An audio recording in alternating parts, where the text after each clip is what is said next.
for questions. I thought it was a great basketball game. If you don't understand how good basketball is in this state, I don't know where you've been. Terrific game by both teams. I thought, obviously, we was a little overwhelmed the first half and settled in the second half. So very proud of our effort the second half. Coach, you turned them over 8 times in the second half, only 4 times in the first half. What was going right defensively in the second half? Well, we were able to make shots and then mix up our defenses.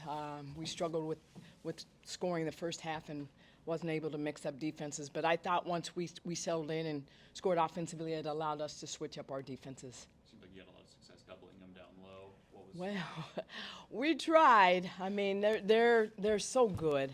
They're good inside. They're good outside. They do a terrific job of passing the ball and making the extra pass. So we really tried to switch up where the double was coming from, and we even tried fronting sometimes. We just tried to keep them off balance. Maya, only 2 points in the first quarter, Yep. 28 for the rest of the game. What was the mindset shift for you? Like she said, we just needed to settle in the second half. A little bit of jitters. I mean, we were playing in front of 16,000 people. Yeah, we just settled in and took care of the basketball, and shots were falling. Maya, how do you keep your composure in a situation like that? You guys don't play in front of 16,000 people Right. very often. So what was that like in the second half? Because of her. I mean, she was a great point guard herself, and she always tells us poise, poise, poise. So that's what was going through my head, and just believing that we could win. We fell short, but going into conference play, we had momentum.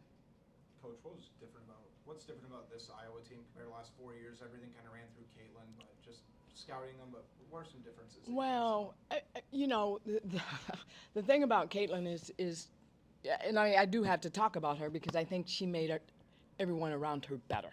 She did a terrific job of putting people in position to score. She knew when to take over and when to get everyone else involved. And what you have now is you have a team that I still think they're learning each other a little bit, but Lucy does a terrific job. I think O'Grady's done a terrific job. And then you got Feuerbach, who does a little bit of everything. And then, I mean, they're just well-connected offensively. They can score inside out. You have McCabe, who can shoot three, and then Stokey does what Stokey does.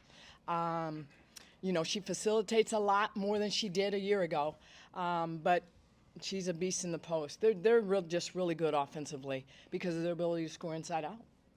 Coach, for people like me who don't get to see you much, if ever, is this what we saw from Maya and Kayla tonight indicative of their careers? Does it symbolize who they've been? Oh, absolutely. I mean, she's one of the best guards in the country. I mean, hands down. She probably didn't get recruited high enough coming out of high school because of her size, but you can't measure heart. This kid can score on all 3 levels. And Kaba's one of the best 3-point shooters in the country. She was 6th in the country a year ago, and coming into this, she was 4th or 5th. So those two do a terrific job of working off of each other, and Kaba did a great job of putting the basketball on the floor tonight, not only just shooting the 3. So I'm glad I get to coach him. Maya, what was the key to the second half comeback? Why were you guys able to close the gap? Last year we were down to Murray State 20 plus, so we knew we could do it, and we just got to believe. During halftime she came in, and we just needed to settle in, and shots were finally falling in the second half, and we just believed that we could, so we did it. I guess for you guys, what was the key to not rush? Because you talked about how she talked about poise, but it just seemed like you guys were very comfortable running your stuff, whether it be through you or getting Kaba open. I mean, how were you guys able to just kind of stay relaxed and stay with the process? We like to say house money. I mean, we were just so composed the second half. We had nothing to lose, and like you said, we were composed, and that just all runs through our coaches believing in us and putting confidence in us. And the second half, we just had to have confidence in ourselves, and that goes a long way. I'd like to hear from both of you on this. How important is this rivalry, this series, to keep playing? Because women's basketball is one of the very few sports where you get to see UNI versus Iowa every single year. How big is it to keep this series going?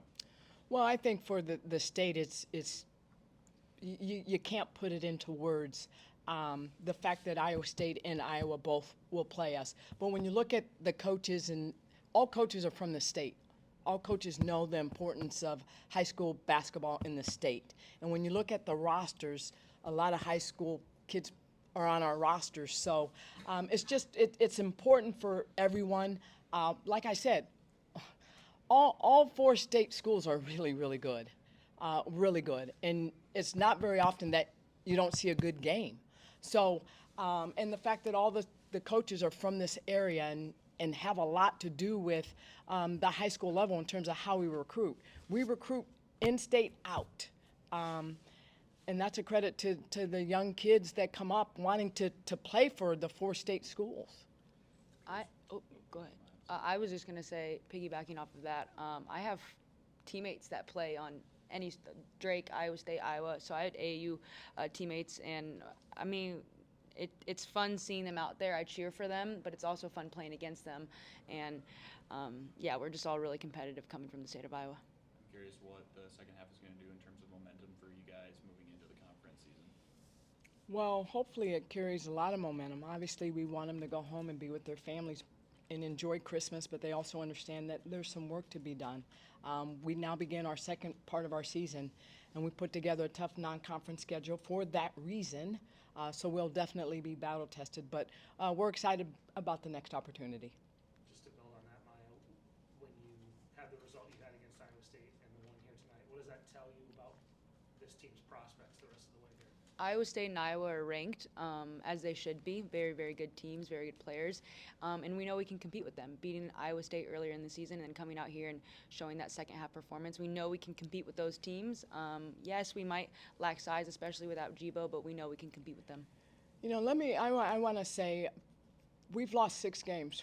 4 of those 6 losses are one-possession games, and they're BCS schools. Mm-hmm. So we have a lot of talent in our locker room. We believe, and if we can stay healthy, you know, we believe we have a chance. So we're a very good program, and if you haven't noticed that by now, you probably figured it out today.